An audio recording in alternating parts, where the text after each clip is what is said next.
Compare करें insurance sector को, तो और कुछ चौंका देने वाले फैक्ट्स हमारे सामने आते हैं। तो मैंने कुछ थोड़ी सी रिसर्च करी, तो उसमें देखा मैंने कि यहाँ पे जो इंश्योरेंस सेक्टर की सैलरीज है और बैंकिंग सेक्टर की सैलरीज है, उसमें कैसा वास्ट डिफरेंस आता है। और hello guys, this is Rohit and you are watching mister Khandoka. आज हम देखने जा रहे हैं एक UIC का सैलरी स्लिप। जैसे कि आपको पता है 4 मेजर इंश्योरेंस कंपनीज है, जिसमें UIC भी एक कंपनी बड़ी है, और उसमें मेरा दोस्त एज एन AAO मतलब ही एडमिनिस्ट्रेटिव ऑफिसर ज्वाइन हुआ है। और उसमें हम देखेंगे इनकी सैलरी स्लिप एक्चुअली क्या होती है आफ्टर वेज रिवीजन। पहले हम शुरू करेंगे जो है पे स्केल। जो इंश्योरेंस सेक्टर में आपको पे स्केल आज के टाइम पे जो मिल रही है 2022 के बाद का जो वेज रिवीजन हुआ है, तो उसमें जो बेसिक पे जाता है स्केल 1 ऑफिसर का इंश्योरेंस सेक्टर में, वो 82,485 से शुरू होता है। उसमें 4,050 की एनुअली ये होता है, एनुअली इंक्रीमेंट मिलता है। तो 4,500 मतलब अगले साल इनका जो, अगर अगले साल ये बेसिक उठाएंगे तो वो ये उठाएंगे करीब 86,000 के आसपास, ठीक है। तो हर साल ये 4,000, ये 14 साल बढ़ता है। उसके बाद यहाँ पे पहुंचेंगे, उसके बाद इतने से बढ़ेगा, मतलब 4,390। और ऐसे स्केल 2, स्केल 3, स्केल 4 और स्केल 6 तक के आप देख सकते हो, 7 तक के, सॉरी। और उसके बाद ये है वो चार्ट जो मैंने आपको बोला कि ये हर साल इतना बढ़ेगा। तो यहाँ पे देख सकते हैं आप, ये है रिवाइज पे of scale 1, scale 2, scale 3, scale 4, 5 and more. तो यहाँ पे रिवाइज पे स्केल जो पहली थी वो 50,925 रुपीज थी, वो बढ़ के हो चुकी है अभी 82,485 रुपीज। और वो अगले साल जब इनका इंक्रीमेंट लगेगा, हर साल जो बेसिक पे आपका बढ़ता है वो बढ़ेगा 86,000, उसके अगले साल 90,000 पे जाएगा, फिर 94, ऐसे जाके वो आगे आगे बढ़ते जाएगा। और इसके बीच में जैसे ही आप प्रमोशन वगैरह ले लेंगे, तो आपका बेसिक जो है वो फिर अगले जो आप स्केल में होगे, उस हिसाब से आपको फिर जो बेसिक होता है वो मिलेगा, ठीक है। ये रहा। और इनका जो बेसिक है रिवाइज्ड स्केल का, स्केल अगर आप मान लीजिए स्केल 4 तक के भी पहुंचे तो इतना आपका बेसिक हो जाएगा।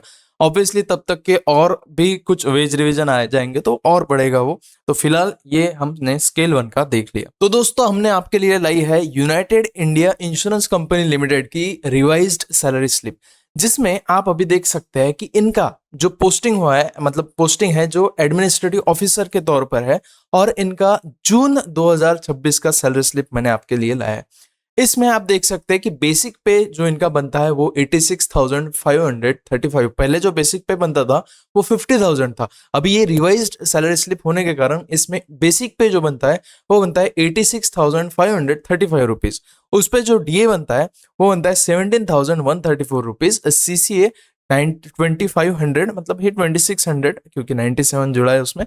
और साथ ही साथ ट्रैवलिंग अलाउंस जो बनता है वो 3,300 रुपीज। टेक्निकल अलाउंस जिनका मैंने आपके लिए सैलरी स्लिप लाया है, उसमें उनका जो लाइसेंशिएट, एसोसिएट एंड फेलोशिप, ये तीनों एग्जाम निकल चुके हैं। उसकी वजह से जो टेक्निकल अलाउंस इनको अभी मिलता है सैलरी स्लिप में, वो मिलता है 6,300। अगर यहीं पे आप पीछे जाते हो अपने बैंकिंग सेक्टर में, तो वहां पे जो अगर JIB और CIB आप उस समय निकालते हो वो, तो आपका बेसिक में इंक्रीज होता है। तो यहाँ पे बेसिक में जो है वो इंक्रीज नहीं होता है इंश्योरेंस सेक्टर में। यहाँ पे आपको टेक्निकल अलाउंस के तौर पर अलग से कुछ मिलता है। उसके बाद हम देखेंगे इनका ग्रॉस पे जो बनता है 1,15,861। जो इंश्योरेंस सेक्टर में भी बाकी LIC छोड़ के अगर आप बाकी 4 इंश्योरेंस कंपनियों का देखोगे, तो इसमें 1,15,800 के करीब आपकी जो है वो ग्रॉस इनकम जाती है। उसके बाद इनका जो डिडक्शन है NPS कॉन्ट्रीब्यूशन खुद का, जो बेसिक पे में से होता है 10%, तो ये होता है 10,367। तो ये बेसिक और DA, ये जो हम साथ में मिलाएंगे, इसका 10% आपको NPS कॉन्ट्रीब्यूशन दिखता है 10,000। बाद में इनकम टैक्स कटता है 8,000 रुपए। बाद में प्रोफेशनल टैक्स स्प्लिट जो है मतलब 200।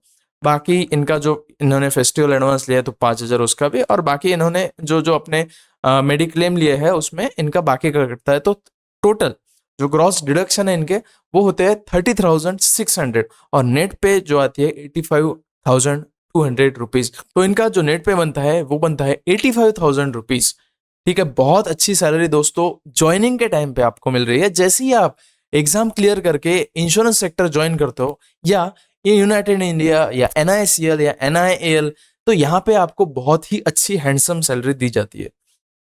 उसके बाद हम देखेंगे, ये है उनकी एक्चुअल सैलरी स्लिप, जिसमें आप देख सकते हैं 85,000 इनका नेट पे बनता है। तो इनकी एनुअल जो इनकम जाती है दोस्तों, वो बनती है 15,63,000 रुपीज, और अकोमोडेशन पर्क्स सब कुछ मिला के 1 लाख, और एनुअल पर्क्स ये आप देख सकते हैं। तो ग्रॉस सैलरी जाती है 16,70,000 रुपीज। इसमें इनका जो ग्रॉस टैक्स कटता है वो 93,000 रुपीज कटता है, और बाकी बैलेंस जो है वो उनके खाते में जमा होता है, मतलब ही खाते में क्रेडिट होता है। एडिशनल बेनिफिट्स जो आपको एज एन एडमिनिस्ट्रेटिव ऑफिसर दिए जाते हैं, वो ये रहेंगे। लीज्ड अकोमोडेशन जो मुंबई में सबसे हाईएस्ट मिलता है वो है 35,000 पर मंथ। ये पर मंथ का होता है, जिसमें आपको हाउसिंग जो लीज जो होता है, लीज्ड अकोमोडेशन दिया जाता है, उसमें 35,000 पर मंथ मिलता है। उसके बाद एनुअल मेडिकल रिएम्बर्समेंट जो होता है, एनुअल मेडिकल रिएम्बर्समेंट मतलब आप मेडिकल के कुछ पैसे दिए जाते हैं, वो होता है इंश्योरेंस सेक्टर में 33,000 रुपीज। उसके बाद न्यूज़पेपर अलाउंस मिलता है, ये एवरी 6 मंथ मिलता है आपको, जो होता है 2,400 रुपए, मतलब साल के करीबन 5,000 रुपए आपको एज एन न्यूज़पेपर अलाउंस मिलता है। ब्रीफ केस अलाउंस जो मिलता है आपको वो 3,000, ये भी आप हर 3 साल में क्लेम कर सकते हो। इसके बाद एलटीसी मिलता है, एलटीसी मतलब लीव ट्रेवल कंसेशन, ये जो है कंपोनेंट आपको हर 2 साल में एक बार अवेल करना होता है, जो मिलता है आपको second AC train fair reimbursement का, और 6,600 पर मेंबर के हिसाब से आपको मिलता है। आपके जितने भी डिपेंडेंट रहे उस हिसाब के आप वो एडिशन करके उतना आपको मिलेगा। तो ये मान लीजिए आप स्केल 1 में हो तो स्केल 4 एंड अबव तो ये और बढ़ता है, और उसमें फिर फर्स्ट क्लास एसी वाला फेयर या एयर ट्रैवल आपको मिलता है। ठीक है। उसके बाद लीव एनकैशमेंट जो होता है, मतलब एलटीसी लीव एनकैशमेंट इसे बोलते हैं। तो 15 डेज की लीव भी आप अवेल कर सकते हो, मतलब 15 डेज के आप directly as a benefit, monetary benefit ले सकते हो, जहां पे लगभग 2 साल में एक बार तो 50,000 के करीब आपको मिलेंगे। गेस्ट हाउस फैसिलिटी, यूआईसी की, यूनाइटेड इंश्योरेंस की जो फैसिलिटी है गेस्ट हाउस वाली, वो लगभग टीयर 1 और टीयर 2 सभी सिटीज में है। तो यहाँ से आप फिर वो भी अवेल कर सकते हो, बहुत कम अमाउंट में आप अच्छा गेस्ट हाउस में रह के घूम फिर सकते हो। उसके बाद festival advance, interest free advance होता है ये, जो आपको आपका इंश्योरेंस कंपनी देती है। आपको 50,000 एकदम मतलब लमसम में दिया जाएगा, और फिर आपको इक्वल इंस्टॉलमेंट में 10 महीने में आपके सैलरी स्लिप से उतनी अपनी अमाउंट कटेगी। इस केस में 5,000 रुपीज, जैसे हमने जब एकदम शुरुआत में जो सैलरी स्लिप देखी उसमें 5,000 का डिडक्शन था फेस्टिवल एडवांस का, तो वो यही था।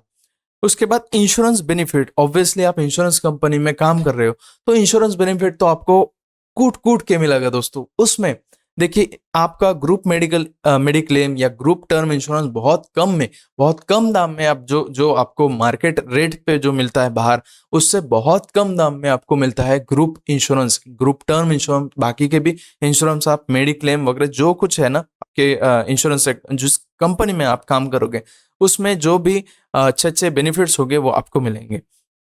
उसके बाद ये मैंने जब बात की मेरे दोस्त से, तो उसने मुझे बताया कि एक ये भी एक अच्छी फैसिलिटी है इंश्योरेंस सेक्टर में, एलआईसी में भी है ये। तो लगभग बोले, जब आप मार्केटिंग हेड बन जाते हो या ब्रांच मैनेजर मार्केटिंग में आ जाते हो, तो उसमें ना आपको 13 से 14 लाख के करीब आपको बजट अलॉट होता है, और उसमें आप अपनी एक कार ले सकते हो। वो होती है रजिस्टर्ड इंश्योरेंस कंपनी के नाम से है, पर आप 3-4 साल बाद उसे डिप्रिशिएटेड प्राइस पे आप खुद से खरीद सकते हो। ठीक है, जो कार है वो आप ले सकते हो, और उसे फिर 3-4-5 साल बाद कुछ उसे डिप्रिशिएटेड प्राइस में आप खुद खरीद के आप खुद यूज कर सकते हो उस कार को। ठीक है, ये मुझे एक एडिशनल बेनिफिट उन्होंने बताया। उसके बाद में हम देखेंगे सीटीसी, तो total CTC as an administrative officer in United India Insurance Company जो बनता है आपका, वो बनता है आपका 18 लाख के करीब। तो 18 lakh is very good and handsome salary in your hands. जब आप एक फ्रेशर हो, आपने सिर्फ ग्रेजुएशन करा है, और उस समय आपको मिल रहा है 18 lakh rupees as a cash benefit in your insurance company. तो बहुत अच्छा ऑप्शन है आपके लिए ये। अगर आप अच्छे से एग्जाम के लिए पढ़ के अगर आप निकालते हो, तो इसमें अगर हम और कंपेयर करें इंश्योरेंस सेक्टर को, तो और कुछ चौंका देने वाले फैक्ट्स हमारे सामने आते हैं। तो मैंने कुछ थोड़ी सी रिसर्च करी, तो उसमें देखा मैंने कि यहाँ पे जो इंश्योरेंस सेक्टर की सैलरीज है और बैंकिंग सेक्टर की सैलरीज है, उसमें कैसा वास्ट डिफरेंस आता है, और उनका प्रॉफिट कितना है, और उस हिसाब से मैंने कुछ एनालिसिस किया है। तो यहाँ पे आप देख सकते हैं annual profit of LIC, GIC, GIC जो री इंश्योरर है, और न्यू इंडिया इंश्योरेंस, और ये बाकी सभी कंपनियां, ये है यहाँ पे यूनाइटेड इंडिया इंश्योरेंस। और यहाँ पे आप देख सकते हो मैंने फाइनेंशियल ईयर 21, 22, 23, 24 एंड 25 ये 5 साल का प्रॉफिट का डेटा रखा है आपके सामने। तो यहाँ पे LIC तो ऑब्वियसली देखिए 2900 करोड़ का 21 में प्रॉफिट था, उसके बाद 22 में उसका 4000, और एकदम से बहुत ही तेजी से LIC का प्रॉफिट बढ़ते हुए 23 में वो एकदम से 4000 करोड़ से लेकर 36,000 करोड़ तक के चला गया। और उसके बाद तो अभी फिलहाल जो लास्ट ईयर का डेटा है 48,000 करोड़ का है। तो LIC को यहाँ पे नहीं लेंगे हम। यहाँ पे हमें मेनली फोकस करना है इन 4 कंपनियों पे, new India insurance, national insurance, oriental insurance, United India insurance, ठीक है।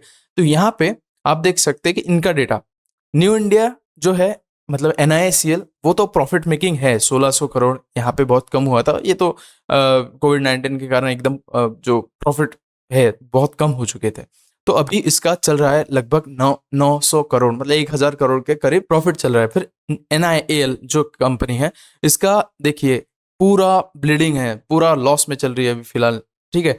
मतलब 21 में 500 करोड़ का घटा, 22 में 1600 करोड़ का, 23 में 3800 करोड़ का, और अभी फिलहाल चल रहा है 400, लगभग 500 करोड़ का जो लॉस मेकिंग कंपनी है। तो ओरिएंटल इंश्योरेंस अभी 24 में ब्रेक इवन पॉइंट पे आई है, जो है 18 करोड़, मतलब ब्रेक इवन पॉइंट ही रहा है, और अभी थोड़ा थोड़ा अभी प्रॉफिट जनरेट करने लगी है।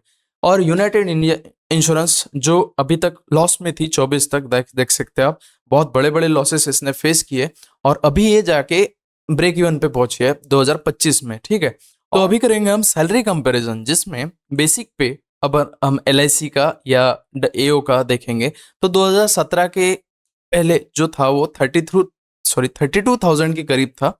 उसके बाद 2017 में वो 53,600, और इसका LIC या इंश्योरेंस सेक्टर में था वो 50,000 रुपीज। और अभी 2022 के बाद में LIC में हो चुका है 88,000, वो तो चलो मान लिया प्रॉफिट मेकिंग है। और उसके बाद में जो बाकी 4 कंपनी जो लॉस मेकिंग है उसका भी बेसिक बढ़ा दिया गया, तो उसका बेसिक हो गया 82,000 रुपीज, ठीक है। तो यहाँ से हम देखेंगे फिर annual profit of banking sector. तो बैंकिंग सेक्टर का अगर पिछले 5 साल का आप डेटा निकालेंगे तो स्टेट बैंक का प्रॉफिट है पिछले साल का 25 का 70,000 करोड़ रुपीज। उसका बैंक ऑफ बड़ौदा का है 19,000 करोड़, मतलब ऑब्वियसली 20,000 करोड़ हुआ ये।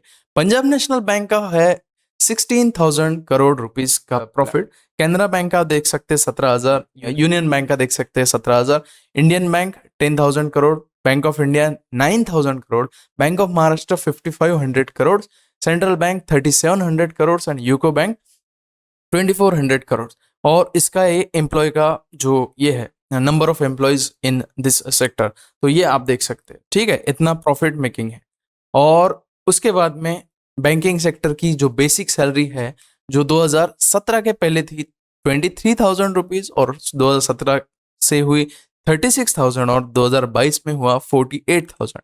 और यहाँ पे हम अगर कंपैरिजन करें PSU का बेसिक और इंश्योरेंस सेक्टर का बेसिक, तो इसमें ये आपको अच्छा खासा डिफरेंस आपको मिल जाएगा। तो इसमें एक बेनिफिट ऑलरेडी है जो आपके सामने मैं रखूंगा, जो है स्पेशल अलाउंस जो बैंकिंग सेक्टर में मिलता है। अभी फिलहाल स्पेशल अलाउंस बेसिक का 26.5% मिलता है, ठीक है। तो तब भी लगभग ये आपकी 66,000 के करीब जाती है, मतलब पर वो बेसिक नहीं है। इसमें लॉस ऐसा है बैंकिंग सेक्टर में कि आपका जो बेसिक है वो कम होने के कारण आपका जो डिडक्शन होता है इसका NPS का, वो बहुत कम होता है, वो 10% के हिसाब से होता है, DA पे 10%। अगर इसमें ही अगर स्पेशल अलाउंस अगर मर्ज कर दिया जाता है बैंकिंग सेक्टर में, जैसे कि इंश्योरेंस सेक्टर में ऑलरेडी स्पेशल अलाउंस जो है वो मर्ज कर दिया गया है, तो आपका जो NPS डिडक्शन वो बढ़ेगा, और वापस से सामने से जो बैंक आपको पे करती है वो भी आपका बढ़ सकता है। तो आप अगर अभी फिलहाल ज्वाइन करते हो इंश्योरेंस सेक्टर, तो आप बहुत ज्यादा फायदे में हो। उसमें और भी कुछ फायदे हैं, जैसे कि आपको 5 डेज वीक मिलता है, जो आपको अभी फिलहाल बैंकिंग सेक्टर में नहीं मिल रहा है। तो यहाँ पे अगर आप इंश्योरेंस सेक्टर फिलहाल इस टाइम पे अगर ज्वाइन करते हो, तो आपको बहुत ही अच्छी हैंडसम सैलरी आपके हाथ में मिलने वाली है, जहाँ पे 82,000 अगर आप बाकी 4 इंश्योरेंस कंपनी ज्वाइन करते हो और LIC आप ज्वाइन करते हो तो 88,000 के करीब आपका बेसिक पहले ही जाएगा। तो आपका इसमें बहुत अच्छा फायदा है। इसमें और कुछ बेनिफिट्स मैंने ऐड नहीं किए, जैसे कि जैसे आप इंश्योरेंस सेक्टर में होते हो तो आपको ऑब्वियसली लोन भी बहुत कंसेशनल रेट्स पे मिलता है, तो वो इसमें मैं ऐड नहीं किया है मैंने। और बहुत सी चीज़ें ऐसी है, जैसे आप इंश्योरेंस सेक्टर ज्वाइन करते हो और वर्कलोड भी बहुत ज़्यादा कम है इंश्योरेंस सेक्टर में एज कम्पेयर टू बैंक। तो ये रही हमारा वीडियो। इसमें मैंने आपको बताया कि इंश्योरेंस सेक्टर में आपको आज के टाइम पे अगर आप ज्वाइन करते हो तो आपको बहुत ज़्यादा बेनिफिट होने वाला है दोस्तों। तो यहाँ पे हम वीडियो करते हैं एंड। जय हिंद, जय भारत।